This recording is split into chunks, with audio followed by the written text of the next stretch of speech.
Bonjour à tous. Donc, tout d'abord, je tenais à remercier l'Ogrammy pour cette invitation. Donc, je me présente, Marilyn Merck, je suis ingénieure de recherche à INRAE à Antony, en Île-de-France. Et dans cette présentation qui s'intitule 250 ans d'évolution des migrateurs et demain, je vais vous présenter deux études sur lesquelles j'ai eu l'opportunité de travailler avec Jérôme Béliard et Céline Lepichon. Alors, la première étude que je vais vous présenter a été menée de 2018 à 2020 en partenariat avec l'OFB dans le cadre du développement d'une métrique grand migrateur qui vise à évaluer la continuité écologique. Et donc, dans cette étude, on a cherché à caractériser la distribution historique des poissons migrateurs en France, à évaluer leur déclin depuis 250 ans et à identifier les principaux facteurs de pression à l'origine de ce déclin. Je vais donc vous présenter maintenant quelques éléments de résultats de cette étude. Alors, il y a plusieurs siècles, les fleuves français étaient largement colonisés par les grands migrateurs et on estime que 15 espèces étaient présentes dans nos cours d'eau. Et pour établir ce constat et savoir comment leur population était géographiquement répartie, nous avons collecté des données, des informations d'observation historique de ces espèces issues de diverses sources bibliographiques, aussi bien des publications scientifiques actuelles que des écrits anciens ou encore des cartes piscicoles. Et grâce à l'utilisation de la base Gallica de la Bibliothèque nationale de France, on a pu considérablement enrichir cette base de données. Et en tout, eh bien, ce sont 1830 observations historiques qui ont pu être géoréférencées entre 1750 et 1980. En 2020, nous avons publié ces données en ligne sur le site du GBIF. Elles sont donc librement téléchargeables et comprennent pour chaque observation le nom de l'espèce ou du taxon, la localité, la date d'observation, ainsi qu'une note de qualité de l'observation spatiale et temporelle et la source bibliographique qui lui est liée. Et donc, à partir de ces observations ponctuelles, on a pu retracer le linéaire historiquement colonisé. Par contre, comme dans de tels documents d'archives, on ne peut pas toujours identifier précisément les espèces, nous avons dû regrouper certaines espèces morphologiquement et écologiquement proches sous un même taxon, comme encadré ici, par exemple, les aloses. Donc, ce regroupement par taxon nous a permis de représenter les distributions donc, par taxon. Ici, je vous ai montré l'exemple de la distribution historique du taxon esturgeon. Et donc, en compilant toutes ces distributions de taxons, on a pu reconstituer une carte de la distribution potentielle de la richesse en taxons au XVIIIe siècle. Donc, qu'est-ce qu'on constate? Eh bien que sur des fleuves comme la Seine et la Loire, eh bien, on voit que ce sont des fleuves qui étaient les plus richement peuplés en migrateurs amphihalins, avec 7 de ces taxons qui étaient présents notamment dans l'estuaire. Et donc, la prochaine étape que nous avons alors entrepris était de quantifier la perte de richesse en migrateurs depuis le XVIIIe siècle. Donc pour cela, nous avons croisé donc, les données de distribution historique avec des données de distribution actuelles. Alors ces données actuelles ont été obtenues à partir d'une base de données de l'OFB qui recense 1948 stations en France avec une expertise de présence-absence de migrateurs sur la période 1978-2007. Et donc, grâce à ce croisement, nous avons pu estimer la perte de richesse en migrateurs pour 555 stations en calculant un ratio de la richesse actuelle sur la richesse potentielle. À partir de là, qu'est-ce que nous avons constaté? Eh bien, nous avons constaté un déclin historique des poissons migrateurs en France. Et pour vous illustrer ce déclin, eh bien, voici une carte qui représente la perte de richesse en migrateurs. Donc, en vert, les sites qui ont maintenu leur peuplement historique de migrateurs et en marron, ici, les sites qui ont perdu 100% de leur peuplement migrateur. Et qu'est-ce qu'on constate? Eh bien que 45% des sites ont perdu la totalité de leurs migrateurs. Et cette perte, on le voit, est géographiquement contrastée sur le territoire avec les bassins de la Seine, du Rhône et les bassins Rhin-Meuse qui ont connu les pertes les plus marquées. Dans les autres bassins, ce sont surtout les têtes de bassin qui ont été les plus touchées, alors que les pertes sont moindres sur la côte atlantique. Et donc, si ces pertes sont contrastées géographiquement, eh bien, elles le sont aussi entre les taxons, nous allons le voir. Donc, pour illustrer cela, voici un graphique qui représente pour chaque taxon le linéaire historique qui a été perdu, ici en rouge, et le linéaire qui a été maintenu en vert. Donc, pour exemple, le Corégon ici a totalement disparu du bassin qu'il colonisait, le Rhin, et les esturgeons, eux, ont perdu 96% du linéaire qu'ils colonisaient il y a 2 siècles.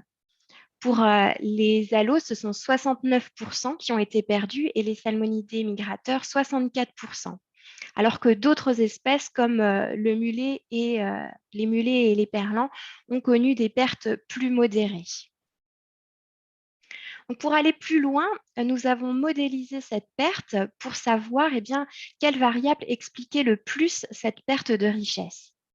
Donc, pour cela, nous avons compilé des données de pression à l'échelle du bassin versant aval, donc de la mer à la station, qui caractérisent la pression liée aux ouvrages.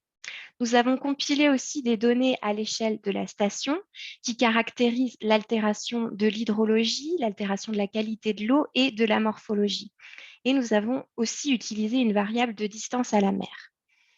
Et donc, les variables qui expliquent le plus cette perte en migrateur sont celles décrivant la pression physique liée aux ouvrages transversaux, et notamment la variable de hauteur de chute maximale à l'aval traduit l'impact fort des grands ouvrages qui, au-delà de 10 mètres, conduisaient quasi systématiquement dans notre étude à la perte du peuplement migrateur en amont. La densité d'obstacles aussi était significative, qui, elle, traduit l'effet cumulé des ouvrages successifs à franchir. Dans une moindre mesure, les modifications de l'hydrologie induites par les grands ouvrages expliquaient également cette perte, alors que les variables locales d'altération de la morphologie et de la qualité d'eau n'expliquaient pas significativement cette perte. Donc, on a fait l'hypothèse que l'échelle locale n'était pas pertinente dans notre étude, car elle ne permettait pas de capturer l'effet cumulé des pressions sur l'intégralité du parcours migratoire. La variable de ratio de passe à poisson à l'aval n'expliquait pas non plus significativement la perte. Alors, cela peut être dû aux données qui étaient encore peu renseignées au moment de l'étude, ou encore à des problèmes d'efficacité de franchissement, ou encore tout simplement aux effets cumulés de ces passes qui, même si elles sont franchissables, elles peuvent induire des pertes sur le long cours. Et enfin, la distance à la mer apparaît comme une variable qui explique fortement la perte en migrateur. Et cela pourrait s'expliquer par le fait que cette variable intègre l'effet cumulatif finalement des divers coûts énergétiques liés à la migration. Et bien sûr, bien qu'elle n'ait pas été prise en compte, on ne peut pas ignorer non plus les effets du changement climatique, de la surpêche, du braconnage, ainsi que l'introduction d'espèces exotiques et ou pathogènes qui peuvent avoir un effet donc, sur les populations de migrateurs. Donc, en conclusion de cette première étude, nous avons vu ici l'importance de collecter des données historiques pour caractériser les distributions passées et identifier les principaux facteurs de pression. Bien sûr, la base de données que nous avons construite est perfectible. Elle continue d'ailleurs à s'enrichir progressivement. Et donc, si vous souhaitez plus d'informations sur cette étude ou si vous souhaitez accéder aux données, que ce soit les cartes de distribution ou les observations ponctuelles, vous pourrez cliquer sur les différents liens ici d'articles que nous avons publiés sur cette étude. Pour info également, le développement de la métrique migrateur se poursuit. En cours notamment actuellement une étude qui vise à modéliser la distribution historique des espèces grands migrateurs à partir donc de cette base de données historique. Donc, je vous propose maintenant de passer à la deuxième étude qui est en cours et qui vise à modéliser la continuité écologique dans la Seine. Donc là, on fait un zoom sur la Seine pour quelques espèces de poissons grands migrateurs. Et cette étude s'inscrit dans le cadre du projet Consacre sur la Seine. Alors, historiquement, la Seine comptait 11 espèces de grands migrateurs. Or, dans les années 70, eh bien, plusieurs espèces ont totalement disparu du bassin. En cause, eh bien, des conditions physico-chimiques dégradées où les concentrations en oxygène étaient bien en dessous du seuil de tolérance des salmonidés dans les années 70 dans l'estuaire.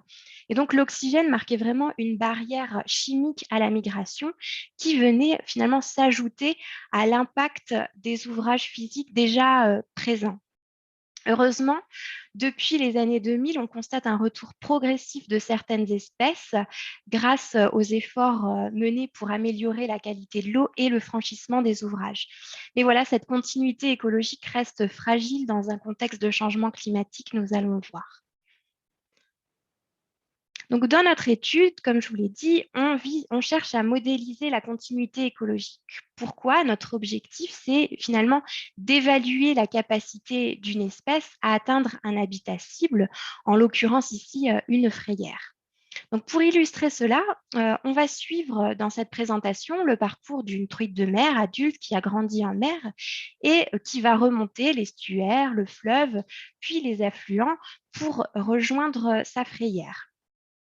Et donc, la première étape de l'étude a été d'identifier tous les éléments du paysage que notre truite de mer va pouvoir rencontrer sur son parcours migratoire et qui peuvent altérer la continuité écologique. Par exemple, l'absence d'abri ou encore la présence de linéaires pollués, d'obstacles bloquants ou encore des conditions hydrologiques ou de températures contraignantes et bien sûr l'absence d'habitat. Et donc, la finalité, c'est de pouvoir intégrer tous ces éléments du paysage à notre modélisation pour caractériser l'accessibilité aux frayères. Donc, techniquement, voilà ce qui est fait. Une fois qu'on a compilé tous les éléments du paysage, on a cherché, une fois qu'on a identifié tous les éléments du paysage, on a compilé les données disponibles en utilisant diverses sources de données, comme par exemple le ROE ou les classes ICE pour les ouvrages, des modèles hydrodynamiques pour caractériser la vitesse de courant, ou encore des modèles biogéochimiques pour caractériser la qualité de l'eau. Et donc ensuite, à chacun de ces éléments du paysage, on a cherché à attribuer des résistances, donc des coefficients de coût, à chacun de ces éléments en fonction de leur impact possible sur la migration, donc en fonction des caractéristiques des espèces, comme les capacités de saut ou de nage, les tolérances à certains, enfin, les seuils de tolérance à certaines pollutions pour chacune des espèces d'intérêt en se basant sur des avis d'experts ou des éléments de la bibliographie. Donc, on a ensuite compilé toutes ces informations pour finalement établir des cartes de coûts cumulés de la migration par espèce. En parallèle, on a identifié les frayères potentielles sur les différents affluents que nous étudions. Ces frayères potentielles qui sont finalement nos habitats cibles dans notre modèle. Donc, pourquoi nous faisons tout cela? Eh bien, premièrement, pour quantifier le coût de la migration de l'estuaire jusqu'aux frayères par une approche de chemin de moindre coût. Cela nous permet également d'identifier les secteurs critiques, donc qui ont un coût de migration élevé, et finalement de tester des scénarios d'amélioration de la continuité écologique.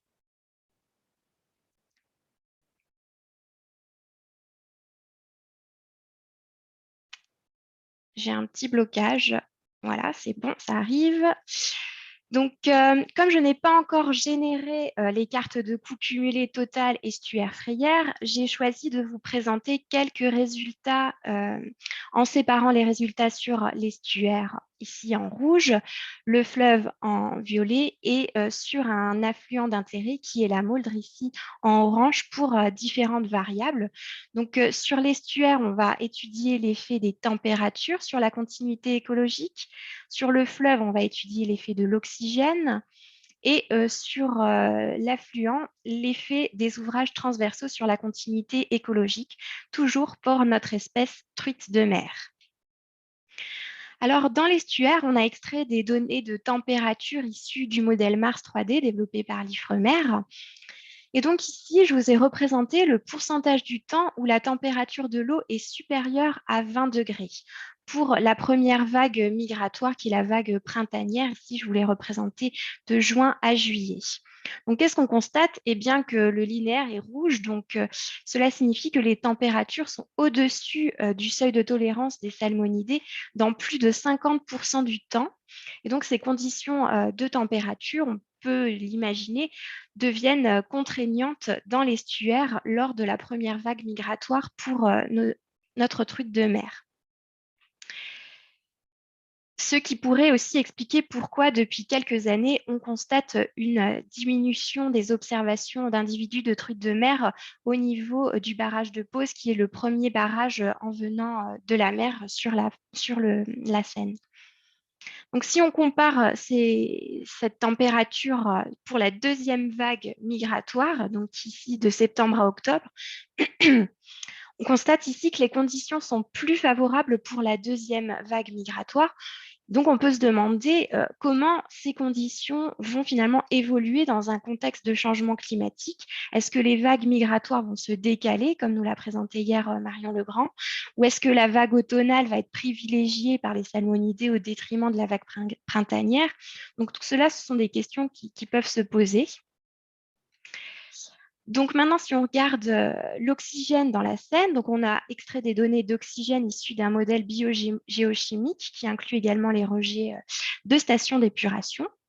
Et donc ici, je vous ai représenté le pourcentage du temps où on est sous le seuil de 6 mg d'oxygène par litre, qui est le seuil de tolérance des salmonidés. Et donc, qu'est-ce qu'on constate? Eh bien, que ponctuellement, on a des valeurs d'oxygène qui sont sous ce seuil de tolérance. Et ce qui est intéressant de voir, c'est que ces linéaires sont souvent en amont des grands ouvrages de navigation.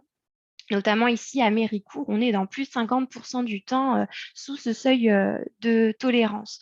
Donc, on peut aussi ici se demander comment va évoluer cette concentration en oxygène dans un contexte de réchauffement des eaux.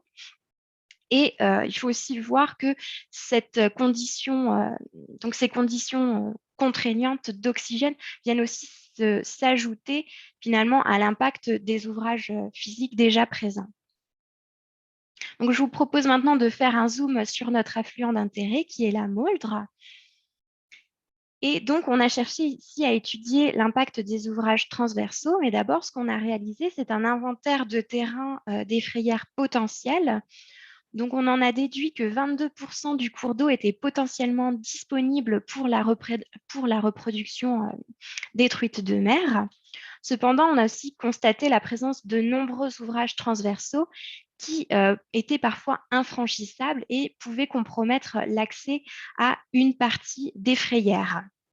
Donc, ce que nous envisageons à ce stade, eh bien, c'est de tester des scénarios d'effacement progressif de l'aval vers l'amont d'ouvrages classés prioritaires et d'évaluer l'effet de ces effacements sur l'accessibilité des frayères.